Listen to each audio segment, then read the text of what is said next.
Well, shall we kick off in that case? Good afternoon, everybody, and welcome. Delighted to welcome you here to hear about what is definitely one of our most exciting, dynamic programs. So the format for this afternoon will be, I'm just going to welcome you, and I want to introduce you straight away to Karen Connaughton from Bord Bia, and Karen is going to talk to you a little bit about the rationale for the program and the overview of the placements and a couple of things about how those will work. Then I'll tell you a little bit more about the program. And I'm thrilled that we have Megan O'Driscoll, who's just completed the program in the last couple of weeks. And she's going to tell you a little bit about that experience and why she applied and hopefully how pleased she is to have done so. And then I'm going to sort of wrap it up and tell you a little bit more, anything else you might need to know. So this program is part of the Bord Bia Talent Academy suite of programs. It's fully funded, industry supported, and it's a master's program delivered through DCU. And our next intake will begin the program in September. But to tell you a little bit more about it, let me introduce the industry talent manager, Karen Connaughton, who's here with us. And Karen, you can just signal to me and I'll change the slides as you go through them. Great, thanks, Peter. And hello, everyone. Yeah, I'm Karen and I'm the Industry Talent Manager for Bord Bia. Thank you very much for joining us today on the webinar to discuss the MSc in Insights and Innovation program in partnership with DCU Business School and Bord Bia. So in my role, I manage our 5 MSc programs within the Bord Bia Talent Academy. And firstly, in case anyone who doesn't know who Bord Bia is or what we do, Bord Bia is the Irish Food Board and we're a semi-state agency. Our role is to market and promote Irish food, drink and horticulture to customers worldwide on the basis of sustainability, traceability and quality. Bord Bia also provides services and support to the Irish food and drink industry across 4 key areas.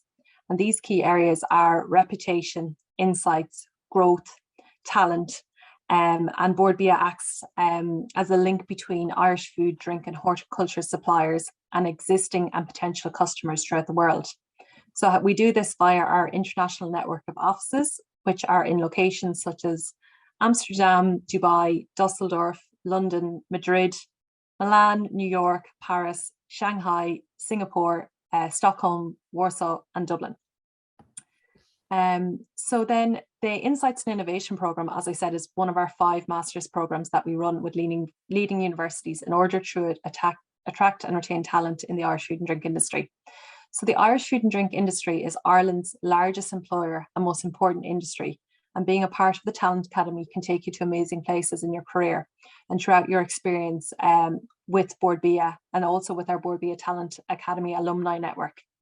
So the aim of the Talent Academy is to bring new talented people who are ambitious and want to make a real impact and change within the Irish food and drink industry, using key insight skills to make decisions about Irish food and drink products. So within this program, participants will gain and develop skills necessary to excel and have a long, successful career. I myself also had the experience of coming through the Bord Bia Talent Academy. I was a marketing fellow in 2016, so I can wholeheartedly recommend the Talent Academy programs and the opportunities that they can provide. So why is Bord Bia behind this program? Well, the Bord Bia Talent Academy, in partnership with DCU, has designed a world-leading Masters in Insights and Innovation. Our vision for this program was to forge the next generation of world-class innovators and to help drive fresh thinking and creativity in the food and drink industry that will see our industry thrive and overcome the many challenges that we face. And we thoroughly believe that we've done this. So the Insights and Innovation program addresses a skills gap in consumer-focused innovation. It enhances industry capability and nurtures talent in areas such as market research, strategic marketing, new product development, branding, and design-led innovation. So within this program, the participants study modules with DCU Business School, and then you commence your 12-month work placement, where you will be placed with an Irish food, drink, or horticulture company working on an insights or an innovation program. So our previous students have been placed with some of Ireland's leading food, drink and horticulture companies, but they've used their innovation skills to drive insight-led growth for the company and made a real difference within the wider organization. As you can see on the map on the screen, we've placed in the above host companies with a large focus on our biggest sectors of dairy and meat. So placements focus on live insights and innovation projects these companies are working on. So participants get to have a hands-on approach and live learning experience. And from a host organization's point of view, the feedback we receive is the program is of extreme value to the companies. Hosting an insights and innovation placement has been said to bring a fresh perspective and improvement in the innovation process and the new products that were launched. So the ideal candidates that we're looking for should have a minimum of 3 years work experience, ideally in food, drink, or innovation sector. But as we are looking at bringing new talent into the food and drink industry, we are open to other experience from different industries. The eligibility to study and work in Ireland.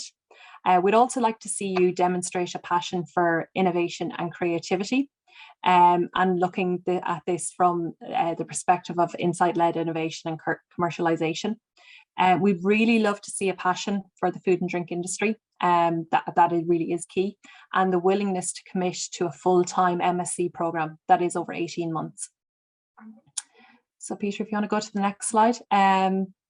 So yeah, what we're looking for, the program benefits to you. Well, you do get a fully funded master's with DCU Business School, fantastic business school, fantastic academic modules that you'll study there. This really can change your career, and you'll be able to see this then when you have that live hands-on experience during your placement. You will get a bursary while you're studying, so this will be €28,000 per annum. And then you also get that 12-month work placement experience. So if you are really interested in the program, I would say try to get your applications in as soon as possible. The closing date is the 29th of April. So if you would like to make an application, this can be done via the Bord Bia Talent Academy website or the DCU Business School Insights and Innovation page. I would wish you the very best of luck with your application, and thank you for your time for joining today's webinar. If you have any questions, I'm happy to take them as well. Thanks a million, Karen. Well, I know you're going to leave us shortly, so if there are any questions specifically for Karen, maybe you'd either pop them into the chat or put your hand up or anything. Otherwise, we'll thank you once again. Karen, thanks a million for joining us, and I'll move on to explain a little bit about the academic part of the program and the rationale for the program. Are there any questions? Hi, yeah, I have a question. Oh, good. Hi. Hi, how are you doing? My name is Gary. I've been working as a chef for most of my life, and I'm just kind of wondering, like, I'm hoping to get out of cooking and that kind of thing, but like I still love food, and I'm hugely into the food and drink sector. Like, what kind of specific careers would you imagine that we could kind of take and go on from after completing the master's? Well, I'll start, Karen. Is that all right? And yeah, that's fine, Peter. So we've had people, Gary, with that sort of profile, and it's a terrific profile to have, somebody with a knowledge of food and ingredients and a passion for it. And the sort of roles that people are taking up now are often either companies are big enough to have a dedicated innovation team. So we have people who are in insights in Kerry who are looking at, why people behave the way they do, or what's the rationale, what are the insights that resonate with them that make them purchase different things. We've people that are working in marketing, where maybe for more incremental innovation and line extensions and stuff like that, that is routed through the marketing team. We've got people who have got jobs in market research, either in firms or in agencies that work with the food industry. And then we've got people who are working with innovation consultancies that have developed their own process map for going from the heartbeat of an idea to the high street of a launch. So we're kind of everywhere. We're in either NPD teams, so some of them like in the kitchen and pilot kitchens trying to scale up stuff. in innovation process, in innovation marketing, in innovation research, or in insights. I think we've got a good spectrum. The one thing I would say is that everyone who's done the course, and I've been involved with it twice now, has secured a very good job at the end of it, a job that they wanted. Karen, what do you think?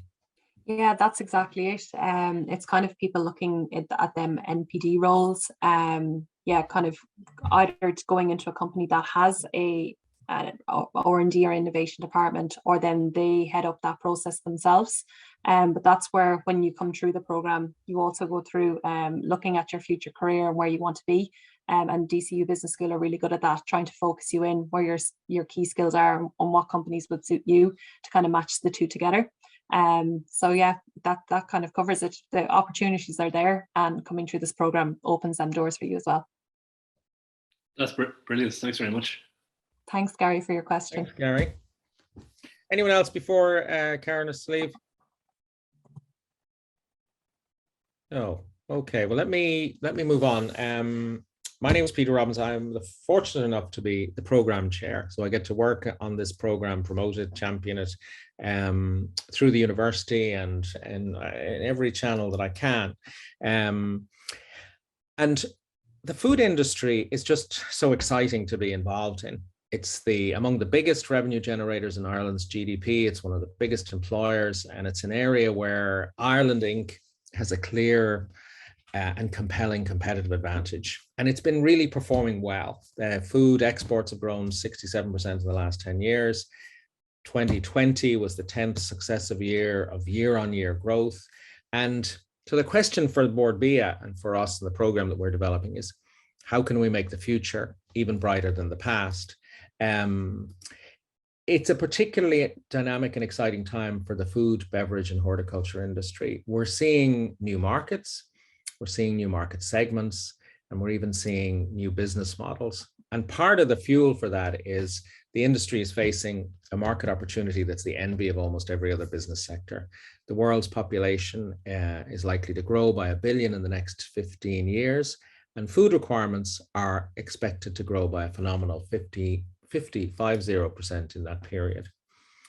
That means that innovation skills are in really high demand. And surveys show that creative people, or people who work in the innovation teams, get hired faster, they get promoted more quickly, and they get paid more than people who join organizations just to push the levers of existing projects or existing businesses. This is a sector that needs people who can manage innovation in a professional way, as a profession, in a way that's sustainable, repeatable, and successful. Within the EU, this food industry alone employs 4.5 million people. It accounts for over 250,000, 300,000 small businesses. It's one of the largest manufacturing sectors, and we're going to see huge changes in both the supply side and the demand side of the market.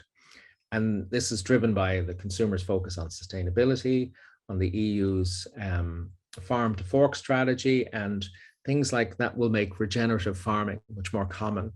But the agenda has been set these days by young people, by people like you are now setting the agenda. And we're seeing a migration away from red meat and a huge market evolving for alternative sources of protein being a key driver in the market. We're seeing levels of changes in geopolitics suggesting that protectionism is coming into countries where it wasn't such a phenomenon before. That gives us opportunities as well as challenges. And then we're seeing phenomena like the unstoppable urbanization having impacts for supply chain, portion sizes, packaging, every part of the innovation value chain for the food and beverage industry. And now the sort of boundaries between wellness and nutrition are blurring, and there's a much bigger focus on healthier food. And then, of course, that focus on healthier food and wellness through nutrition is being amplified by COVID-19. And all of that gives rise for a huge opportunity, a big canvas to paint on for innovation. The only issue there is that success rates for innovation are worryingly low across loads of industries, and failure is more common than success. And that means that managers of innovation are constantly trying to increase the odds in their favor by introducing the latest, most proven, evidence-based, user-centered approaches to innovation, approaches that are based on a rich and perceptive understanding of consumer needs. And that's the sort of stuff that we focus on, because we're trying to build a capacity of innovation that goes beyond individual champions. In loads of organizations and cultures, you'll find that one person has swum against the tide and reached the finish line to get an innovation across the line. But to be sustainable, repeatable, systemic, things like strategy, structure, processes, leadership, and networks, and all of them underpinned by actionable insights, are the sort of stuff that really resonates with consumers. But to tell you a little bit about the experience of being on our program, I would like to welcome one of our students, Megan O'Driscoll, to tell you a little bit about her experience of the program. Megan, I hope you're there. Oh, welcome along, Megan. How are you? Hi, I'm here, yes. Thanks for having me, Peter. Yeah, I'm just going to speak a little bit about my own background and why I decided to apply for the program, a little bit about the academia, the work placement. There's also a thesis that I'll talk about and where I am now. So I suppose my background, so prior to the program, I was working in Dairygold. So I was there for just over 2.5 years, and my role there was sales and account management. And I guess I decided to apply for this master's because innovation was always something that sparked my interest, and I was keen to get more hands-on in the business and become more creative in my professional career. Then on the academia side of things, this was something I was a bit nervous about, because I think, you know, once you do your undergrad and you go into a job, going back to college it seems always a bit daunting. But for me, all of the modules were extremely engaging. It's very much an open learning experience, which was new to me. You know, I was used to in the past just kind of sitting and not saying anything. So there's a lot of open discussions and debates, and you know, everyone's opinions are always welcomed. It also helps that it's a smaller group, so it really leaves the opportunity to, you know, form those strong relationships with everybody on the course. In our intake, we had people come from really diverse backgrounds. So I know there was a chef there on. We had actually a few chefs in my intake. We had marketeers, we had sales, we had food technologists. So I honestly learned so much from just having conversations with peers from such different backgrounds. There is a lot of group work throughout the program. So this is actually something to definitely look forward to. Like, everyone on the program is very willing and enthusiastic. So it's, you know, a really good opportunity to fuse and build really good ideas. And then the final piece on the academia side is that aside from all the modules, a lot of the, like Peter and everyone, they bring really interesting speakers in every 2 weeks. And even on a personal level, like these guest speakers, they taught me so much on, you know, leadership, on confidence, and tools to succeed. So that's just an extra bonus in there. For my work placement, so my placement was in Dawn Farms, and I personally had a really great experience. So just in case anybody doesn't know, Dawn Farms is a cooked protein ingredients company. So basically what we do is we supply proteins to the likes of Domino's, McDonald's, Subway, all of their meaty stuff. So my role at Dawn Farms was all about capturing and curating data and extracting relevant insights to Dawn Farms and our customers. So I was also a part of the core NPD, so the new product development team. So my job was to really drive product development using real consumer insights. And then with the help of a really great team, so we use these insights to develop new wow protein ideas. So for example, we recently just launched our Halo range. So these are proteins that are designed to be better for you and better for the environment, which is what most of our key, you know, fast food chain companies are hoping to get into. And then I guess another part of my job, which is the more exciting, or I felt perk of my job, was I was involved in food safaris and ideation sessions. So these are really designed to help businesses, find out what is the next big thing, get a group of cross-functional people into a room and to really work together to develop ideas that could really go somewhere. And the last aspect of my job is storytelling. So, insights alone are impactful, but what's key is, really how they're delivered to your business and to the customers. So, this is a big part of my job, is presentation. So it's just delivering the most recent insights, whether that's, what the Gen Z consumer wants in 22, or how inflation is impacting behaviors. That's just something that's also part of the job. Then for my thesis, so the thesis is something that came in towards the end of the master's. Definitely seemed very daunting at the beginning. My thesis was on the evolution of plant-based diets in Irish media.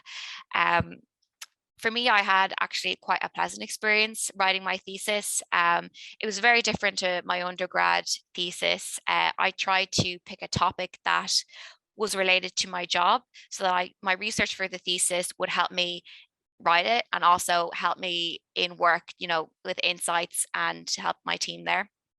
And also I had a really great mentor. So everybody gets a mentor, and he was really helpful in giving me direction. So I'll just finish up with where am I now? So I'm still working in Dawn Farm. So when my master's finished, they asked me to stay on here, and I was, I'm really happy to still be here. That's why a lot of my tenses were mixed up there. I'm still here. But yeah, no, it's been a really great experience, and I really do recommend it. I think that this has really developed me in my professional career, but also personally, since starting it 18 months ago. So yeah, I'm happy to take any questions, Peter, if they're. Megan, thanks a million. Really a very nice reflective piece on your experience, the past, the present, and the future, and congratulations on all that you've accomplished. Is there anybody who'd like to ask a question?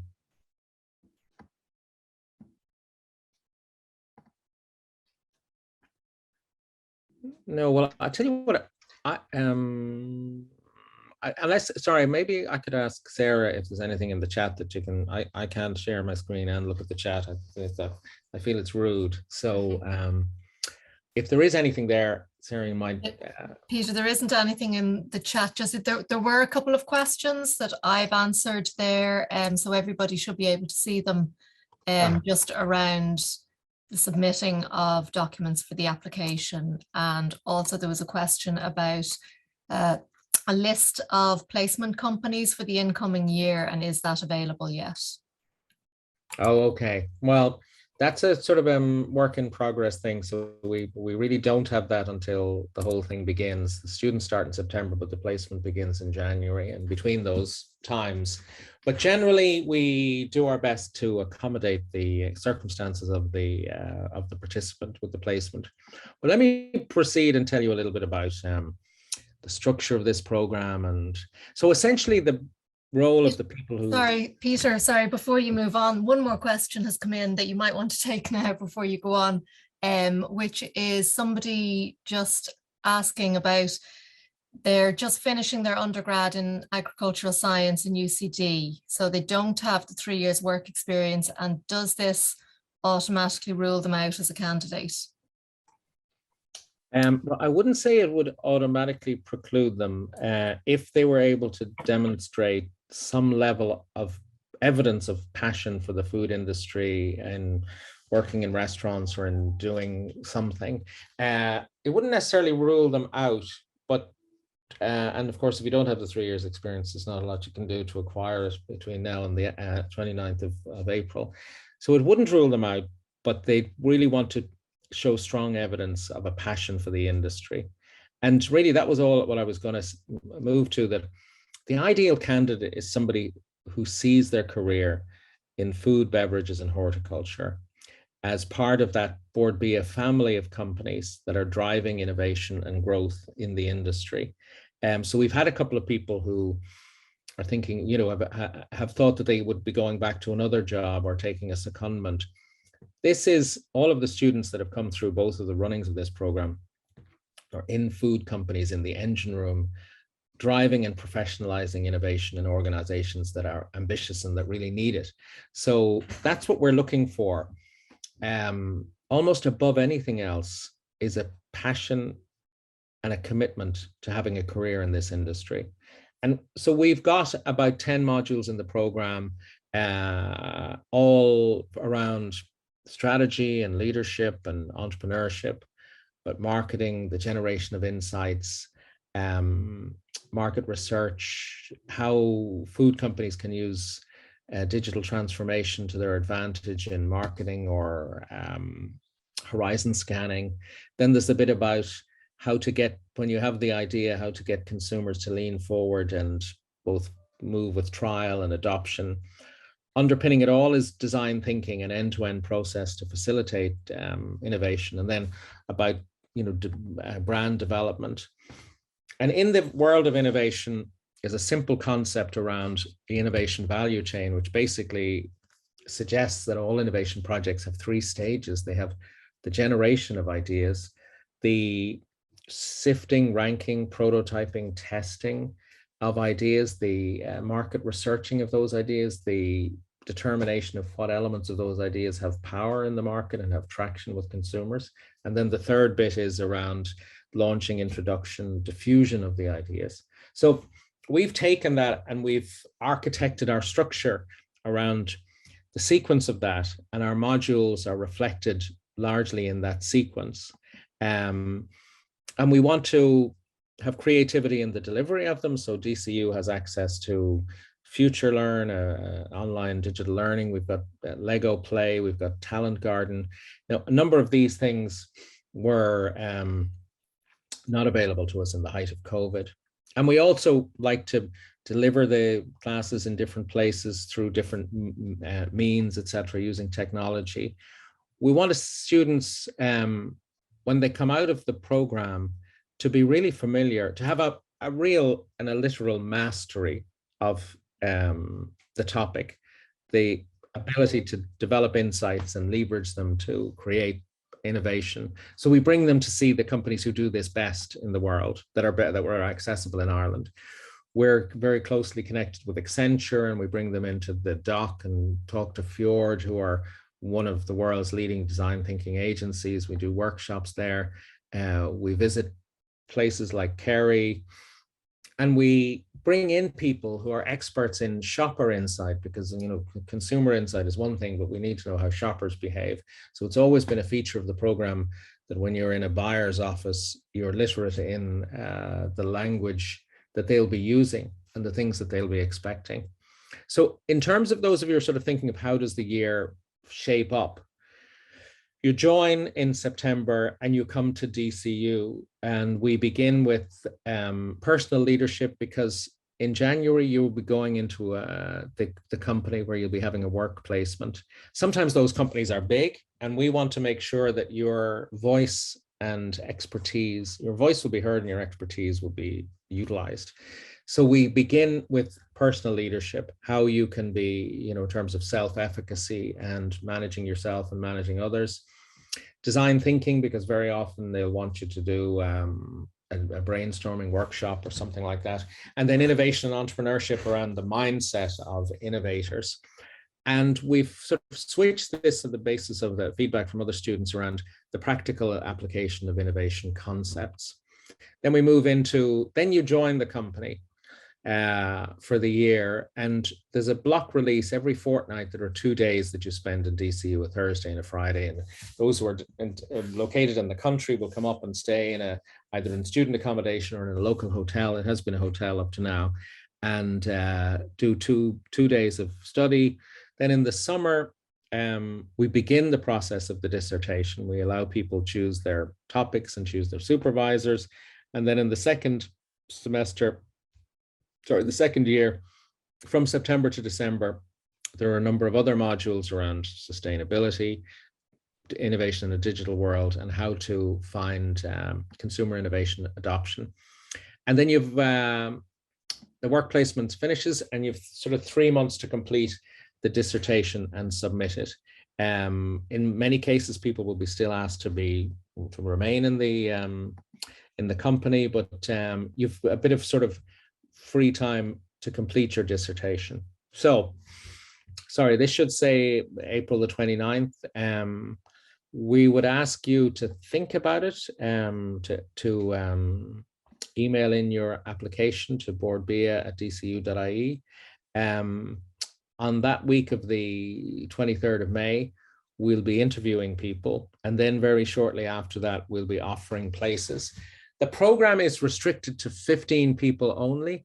It's a sort of cohort that we can really manage very well. I mean, as I mentioned, the early part from the beginning, here at the bottom in the yellow box, we'll be talking to you using our careers office and tools and frameworks to help you find the perfect fit between your desired ways of working and the sort of roles and opportunities available. So we think 15 applicants is the perfect number, and we're able to help you manage your company placement and your own personal objectives, etc. So I think that's all I have to say to you, and I'm going to stop sharing and see what questions I can answer.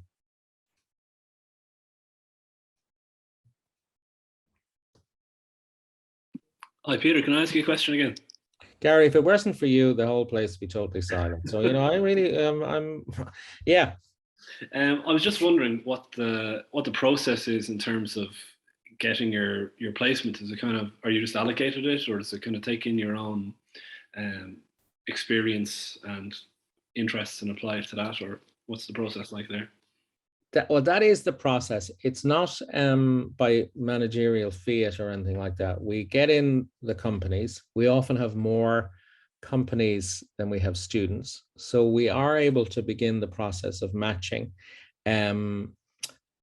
So the first thing, I suppose, is, well, there might be some philosophical issues about vegetarians working for meat companies and stuff like that. So we obviously eliminate that as an issue. The next thing is geography. So if you're living in Monaghan, we don't want to send you down to the Blaskets or something like that. So we manage that as well as we can, really. And then, you know, it's fit for the type of role, etc. So I'd imagine that somebody like you would be coming with very particular skills, and I don't know, may want to be less, anyway, sorry, I don't want to project, but say some people may want to be less office and desk based and more ingredient and product development based. So we do our best to make the people to get the perfect fit, the ideal fit. It's not guaranteed, of course, because it does depend on the companies coming forward with reasonable roles. But so far we haven't had anybody really with such a bad fit that it's, you know, a painful fit. So we generally have more companies than we have students. All right, that's great. Thanks very much.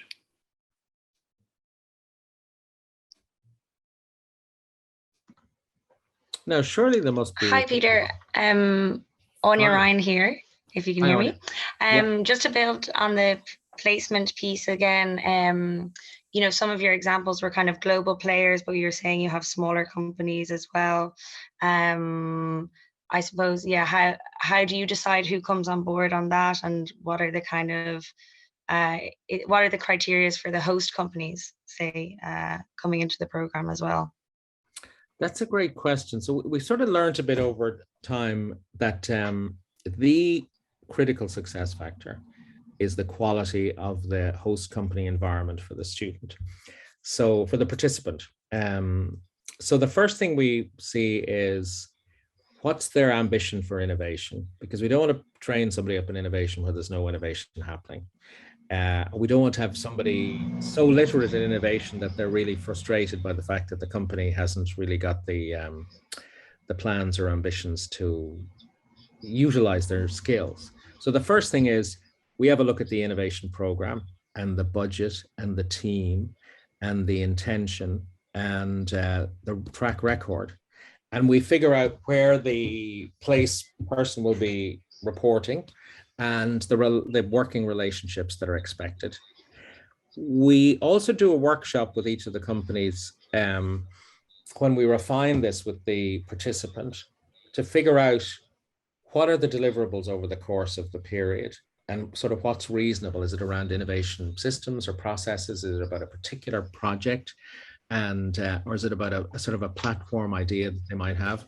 So, and then, as you say, we get the Kerrys and Glanbias and large companies, and we also get places like O'Hanlon Herbs, who are, you know, a dynamic company, or something like Sofrimar in the seafood area, where they're very actively developing innovation projects. And we have a kind of a balance of those things, but we definitely make sure in advance that, you know, that the company has an intention to engage with the competence that we're building in the participant, and we check in with them regularly.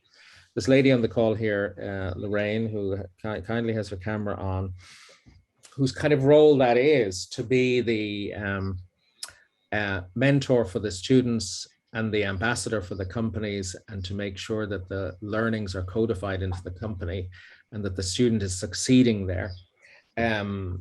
So all that is sort of well managed. We don't leave any of that to chance.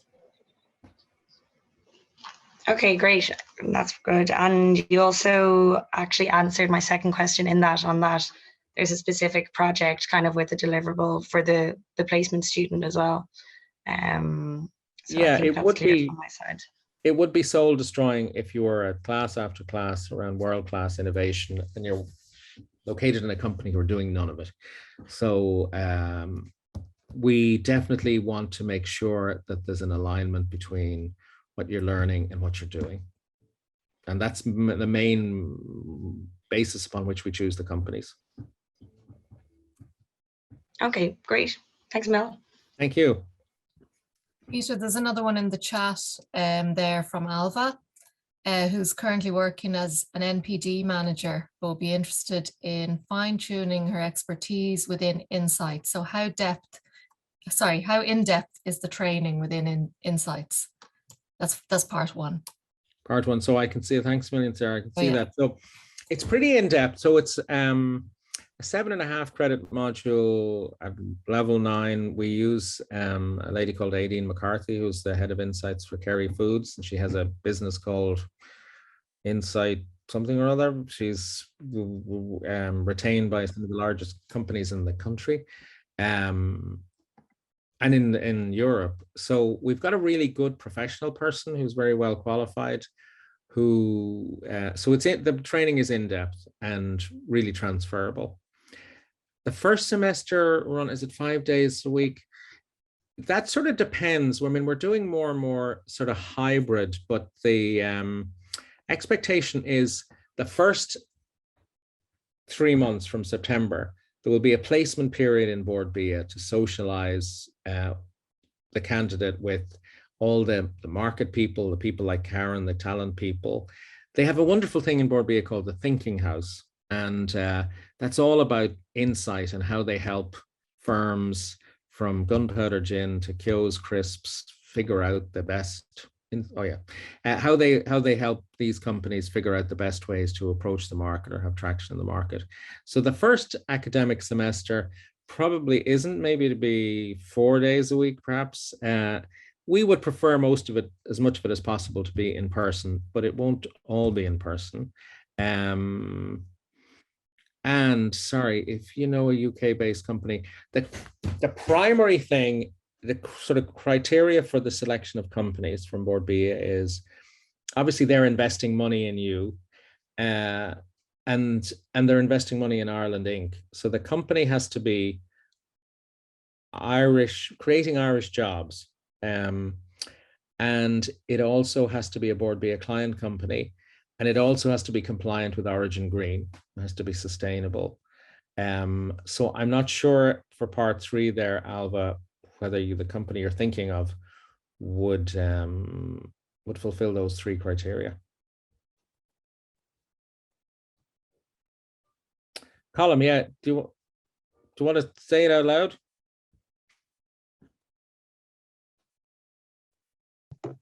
Hi there, Peter. Hi, Colin. Yeah, so if you don't meet the, I see on your website that it says a 2-1 honors degree, that you might look at a 2-2. If you have, like I studied in UL and I did not meet that. So should I apply, or who should I speak to about that, and to get a better understanding of what's needed for me to be able to be at the level if you don't feel that I would manage at this level? Well, I tell you, the thing, DCU is a very accessible and believes powerfully in recognition of prior learning. Yeah, I see that, like, you'd look at some of the modules. We definitely would look at yeah. your experience and see what's sort of equivalent. It wouldn't be a deal breaker if you said that you didn't meet that criteria. The question is, you know, will you be able to thrive in the masters, and will you be able to thrive afterwards? Will you be able to make a big contribution? So if the degree, prior degree, won't be the absolute deal breaker.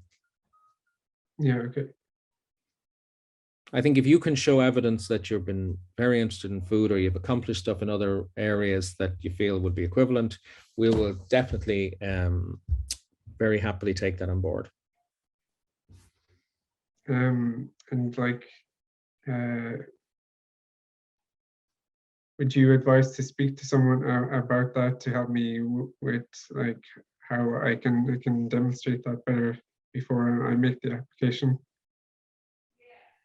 Well, you could possibly talk to me if you like. Maybe I'll pop my email into the chat, and maybe you could email me and we can have a chat about it. Let me just see now. Sorry. Oh wait, everyone. Sorry, I'm going to pop my email in, but I think you'll find me easily anyway.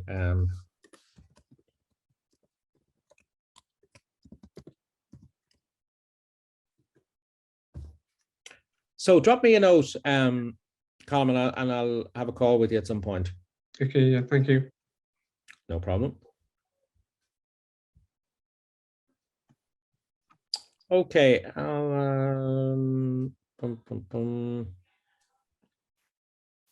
Peter, hi. Okay. Hi, Bernie. Hi, I'd like to ask two questions. One, is there an age limit on the applicants to the course?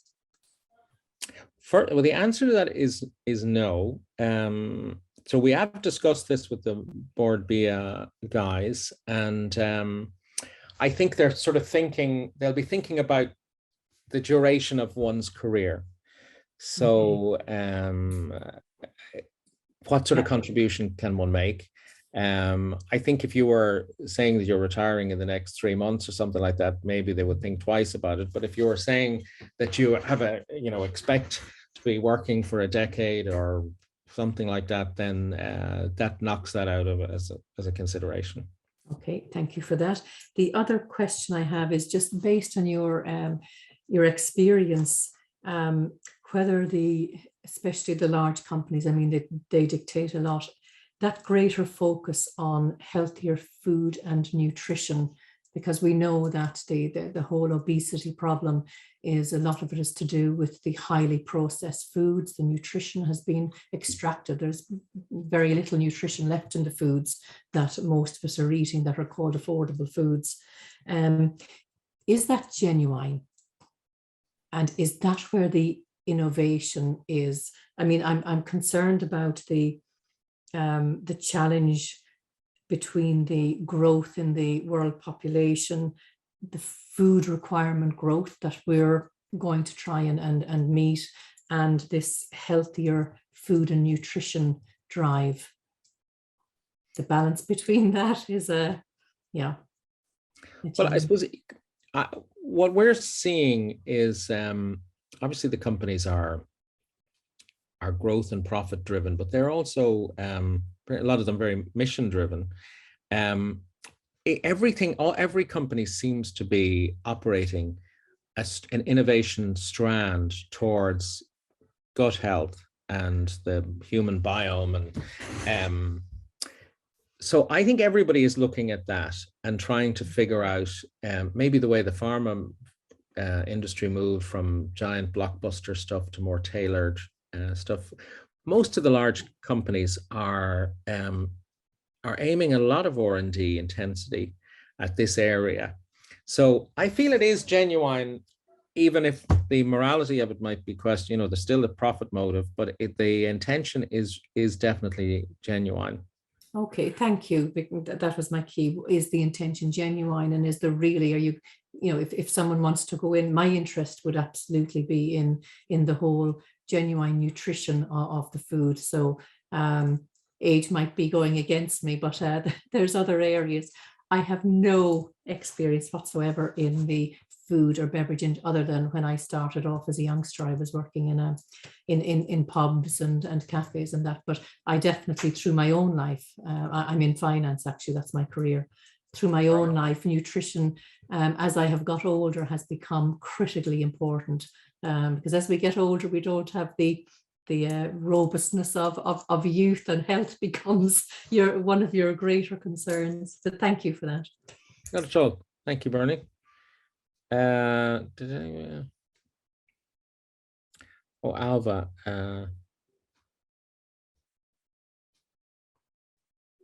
Oh, sorry. Well, Alva, sorry. I think that would the question that hasn't arisen yet, but it would be by arrangement. So no one would be left in the lurch having to finance their own, having to work without being paid. So it's, it's a fundamental tenet of Bord Bia that they pay a bursary that's supposed to pay your expenses. I mean, many of the people who apply here will be giving up jobs that will be slightly better paid, or some of them considerably better paid, in order for the promise of a future career that'll be in an industry that they love.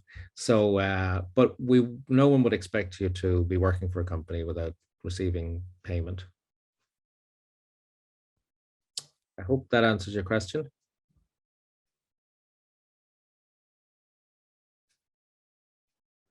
Not at all. So this, I think we've found, and Bord Bia found, that this is a transformational program for people, gives people skills. We very recently made a nice video with some of the prior students talking about, if you want to be able to join the dots that other people can't, or if you want to be able to see around corners and stuff like that, we're giving you the tools and skills. And then, of course, Bord Bia has a great, diaspora is the wrong word, a great community, a great alumni network. They have each other's back. They manage people's career pathways and stuff like that. So when you join, you don't just join the DCU fraternity, but you join the Bord Bia community. And they really want passionate, talented, qualified people to professionalize the job of innovation in an industry that has tremendous potential. So if that's everything, now I see a few people, Theo, Stefan, Seamus, Molly, are you guys, any questions, Avril?